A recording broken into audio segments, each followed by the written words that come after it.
नमस्कार, राष्ट्रबोध से मैं पवन केसवानी। करीब 2200 करोड़ का शराब घोटाला, 508 करोड़ का महादेव एक्सटॉर्शन मनी वाला घोटाला, कोयले का कोई 550 करोड़ का घोटाला, CGPSC का अमाउंट नहीं पता क्योंकि यहाँ सीधे प्रतिभाओं का ही घोटाला हो गया। 2019 से लेकर 2022 तक टामन सिंह सोनवानी चेयरमैन थे और मुख्यमंत्री थे भूपेश बघेल।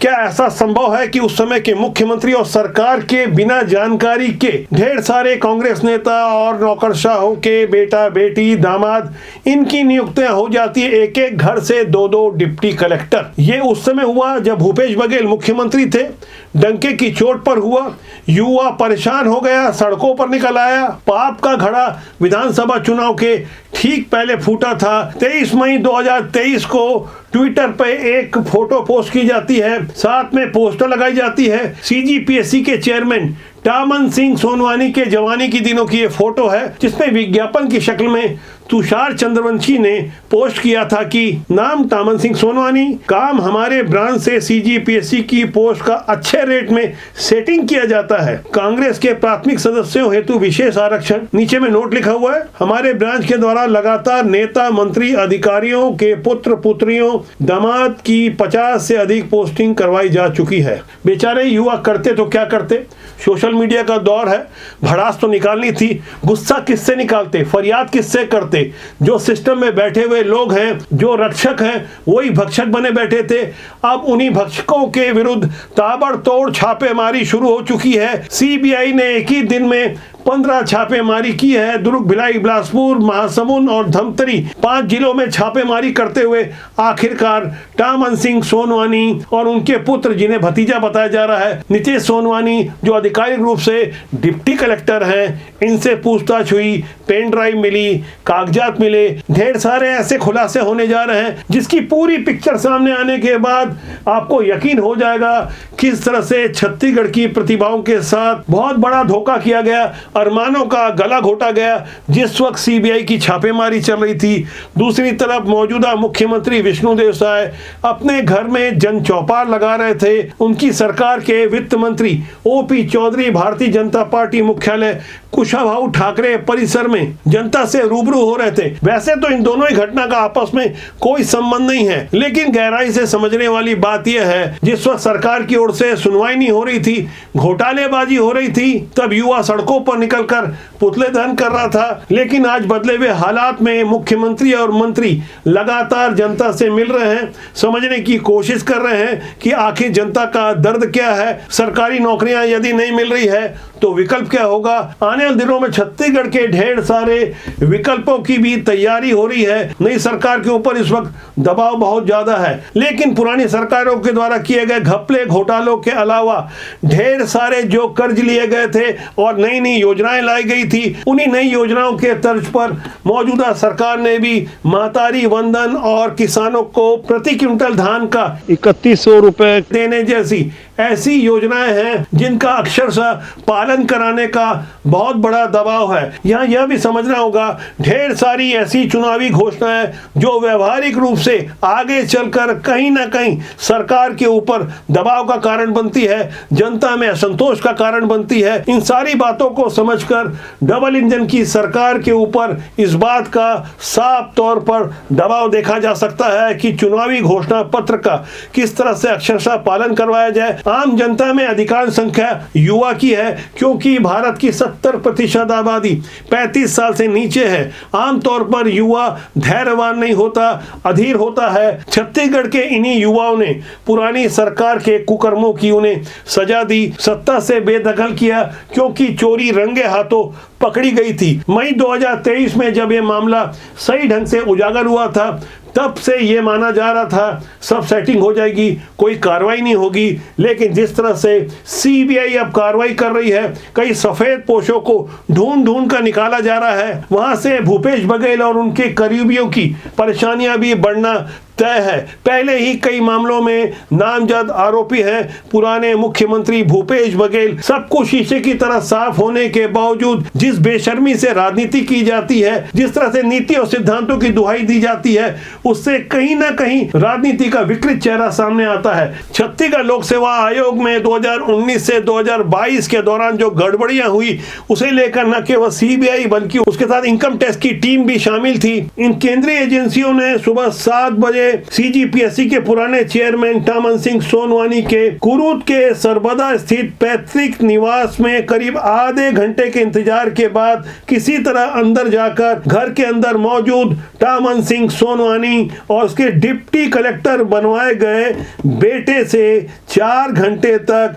अलग अलग पूछताछ की। दोनों के मोबाइल के अलावा कागजातों की जब्ती की गई। इसके अलावा सीबीआई की एक और टीम बिलासपुर में कांग्रेस नेता राजेंद्र शुक्ला, भिलाई में राज्यपाल के पुराने सचिव अमृत खलको, महासमुंद में टामन सिंह सोनवानी की भांजी सुनीता जोशी और भिलाई के एक पुलिस अधिकारी के अलावा सोनवानी के बाकी रिश्तेदारों के यहाँ भी ताबड़तोड़ छापेमारी की गई। सीजीपीएससी के सचिव जीवन किशोर ध्रुव और उस समय की परीक्षा की नियंत्रक आरती वासनिक के ठिकानों पर भी छापेमारी हुई और वहां से जो दस्तावेज बरामद किए गए, जिस तरह के एविडेंस इकट्ठे किए गए, दरअसल वो एक बहुत बड़ी तैयारी है। समझने वाली बात यह है कि किस तरह से 18 ऐसे लोगों की 2021 में सीजीपीएससी के माध्यम से नियुक्तियां करवाई गई जो बेहद रसूखदार थे, सफेद पोस्ट थे, प्रभावशाली कांग्रेस नेताओं के करीबी थे। टामन सिंह सोनवानी ने खासकर जिस तरह से अपने बेटे, बहू, भतीजी सहित 5 लोगों को एक ही परिवार से नियुक्त करवाया। राज्यपाल के पुराने सचिव अमृत खलको ने अपने बेटे और बेटी दोनों को डिप्टी कलेक्टर बना दिए। इन सारी नियुक्तियों को समझने के बाद लोग लगातार प्रश्न कर रहे थे कि आखिर ये कैसी खगोली घटना हो गई।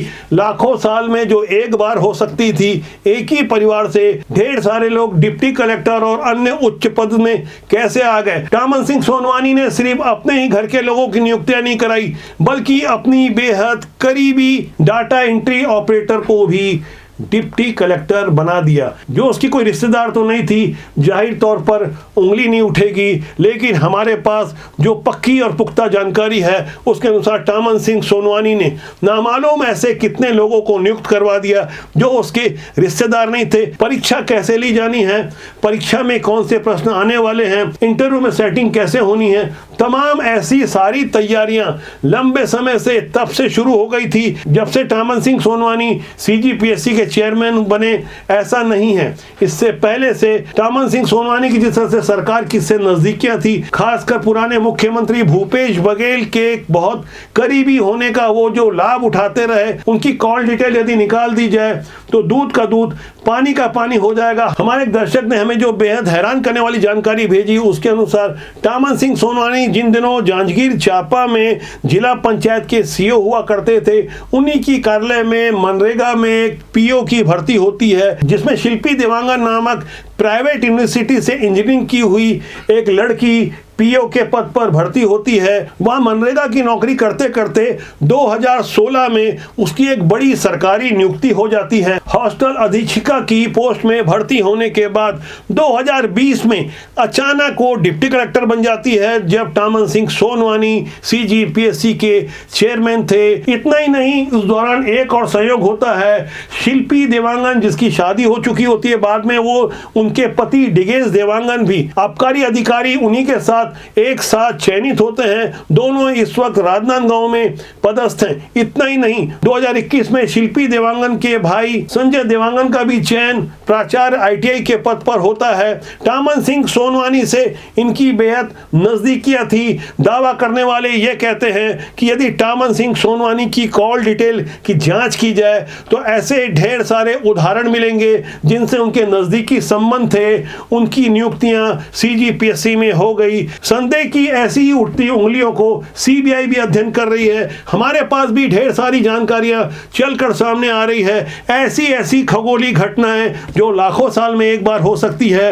एक ही घर से किस तरह से टामन सिंह सोनवानी और उससे जुड़े उनके इर्द गिर्द के लोगों की किस तरह से नियुक्तियां हो रही है, इसे हम समझने की कोशिश कर रहे हैं। यहाँ गहराई से समझने वाली बात यह है, किसी का किसी से कुछ भी संबंध हो सकता है। लेकिन जब संबंध ज्यादा प्रगाढ़ हो और ऐसे ही प्रगाढ़ संबंधों के बाद परिणाम बड़ा अप्रत्याशित सा आए तो संदेह की उंगली तो उठती ही है। इन्हीं टामन सिंह सोनवानी के जो तथाकथित पुत्र हैं नितेश सोनवानी, इनके बारे में जानकारी मिली है कि टामन सिंह सोनवानी जिन दिनों दुर्ग जिले के पाटन इलाके में डिप्टी कलेक्टर के रूप में पदस्थ थे, वही पाटन जहां से भूपेश बघेल लगातार चुनाव जीत करके आते हैं, इसी पाटन विधानसभा क्षेत्र का एक इलाका है चरोदा, यहां एक लावारिस शिशु मिलता है। उन दिनों टामन सिंह सोनवानी की पत्नी जो उन दिनों दुर्ग जिला स्वास्थ्य विभाग में पदस्थ थी, उस दौरान टामन दंपति ने तय किया कि इस लावारिस बच्चे को गोद ले लिया जाए। इसी के बारे में कहा जा रहा है कि यही नितेश सोनवानी है जिसे गोद लिया गया। इस मामले की पूरी सत्यता की भी अभी जांच होनी है। जिस तरह की जानकारियां चलकर सामने आ रही है, सोनवानी की ओर से मीडिया के एक वर्ग को यह बताया जा रहा है कि नितेश सोनवानी वास्तव में उनका पुत्र नहीं बल्कि उनका भतीजा है। ऐसी ही उलझाने वाली बातों को भी हम गहराई से समझ रहे हैं। ऐसे कितने सारे भतीजे हैं, कौन कौन से वो रिश्तेदार हैं, एक बार हम फिर उन नामों पर यदि गौर करें तो टामन सिंह के बड़े भाई का बेटा साहिल, उसकी बहू निशा कोसले, भाई की बहू दीपा अजगले, बहन की बेटी सुनीता जोशी, पीएससी के जो सचिव थे उस समय जीवन किशोर ध्रुव के बेटे सुमित ध्रुव, राज्यपाल के सचिव अमृत खलको की बेटी नेहा और बेटा निखिल, ये दोनों अभी भी डिप्टी कलेक्टर हैं, जबकि डीआईजी ध्रुव की बेटी साक्षी, कांग्रेस नेता के ओएसडी के रिश्तेदार प्रज्ञा नायक व प्रखर नायक, कांग्रेस नेता की बेटी अनन्या अग्रवाल, कांग्रेस नेता सुधीर कटियार की बेटी भूमिका और इसके अलावा दामाद शशांक गोयल, मंत्री के ओएसडी के साड़ू की बेटी खुशबू बिजोरा,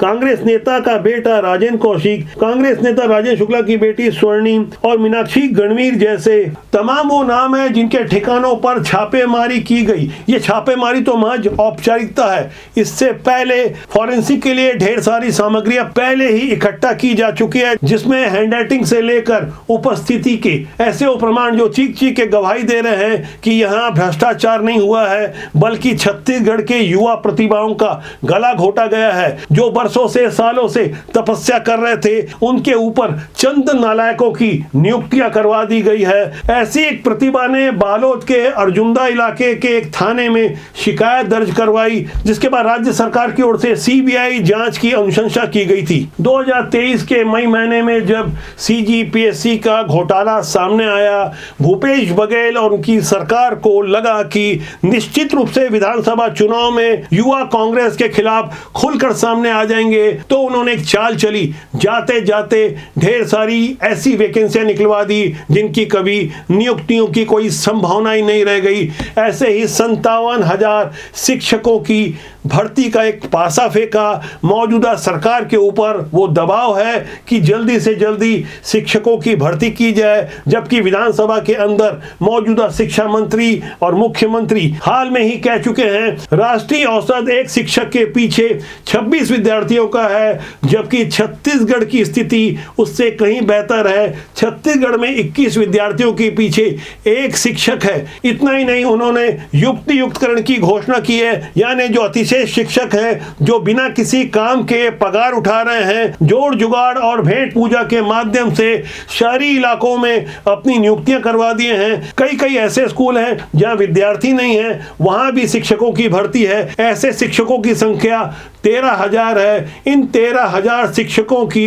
नियुक्तियां अलग अलग स्कूलों में होगी तो जाहिर तौर पर नई नियुक्तियों की संभावना क्षीण हो जाएगी। ऐसे हालात में जब पुरानी सरकार की ओर से शिक्षक भर्ती वाला पासा फेंका जा चुका था और मौजूदा सरकार के नए मंत्री बने बृजमोहन अग्रवाल ने भी फरवरी 2024 में विधानसभा में 33,000 शिक्षकों की भर्ती की बात कही थी, तो ऐसे में हालात कहीं ज्यादा दुविधा वाले हो जाते हैं। युवाओं को सरकारी नियुक्तियां चाहिए, बरसों से वो तैयारी कर रहे हैं, साधना कर रहे हैं, मेहनत कर रहे हैं। पुरानी सरकार ने जो भी पाप किया था तो नई सरकारों से उम्मीदें जाहिर तौर पर बहुत ज्यादा बन जाती है। जनता से जुड़े हुए ऐसे तमाम मुद्दों पर हमारी बारीक निगाह बनी रहती है। आने वाले दिनों में हम लगातार नए अपडेट के साथ आपसे बने रहेंगे। तो आज के अंक के लिए इतना ही। मेरा आपसे आग्रह है कि चैनल को देखें, लाइक करें, शेयर करें, सब्सक्राइब करें, जिससे आपको और हमारा साथ ज्यादा लंबे समय तक मजबूती से बना रहे। नमस्कार।